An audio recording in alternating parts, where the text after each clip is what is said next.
Kwa hivyo Mtume alayhi salam aliwaelekeza masahaba warudi msikitini kwenye 10 la mwisho na wafanye itikafu, kwani ameoteshwa Lailatul Qadri itakuwa katika 10 hilo, na huo usiku wake patanyesha mvua na yeye atasujudu katika maji na udongo.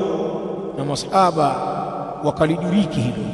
Kweli usiku ule wa Lailatul Qadr ulitokea mvua ikaja ambayo haikuwa na dalili, kiasi ambacho msikiti ukaloa na paa likavuja na watu wakawa wanasujudu katika maji na udongo kama alivyooteshwa Mtume sallallahu alaihi wa alihi wasallam.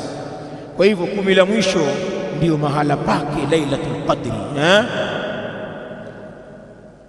Wako watu wa bid'a wanaongeza mambo mengi kwenye usiku huu wenye cheo. Wanasema utaiona nyota ya jaha, jinyota kubwa la anguka, si ndio?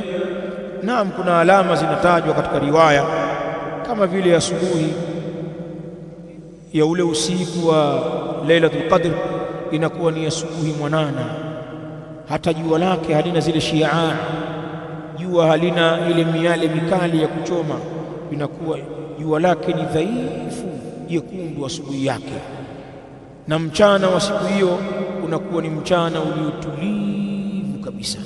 Zimekuja katika riwaya, lakini kwamba ni jinyota la jaha la anguka, au utaona mwangaza mkubwa unakupiga wakati unatoka nyumbani kwako au unatokea msikitini, ukiona mwangaza mkubwa umekupiga, basi ndio yenyewe haya, kama radi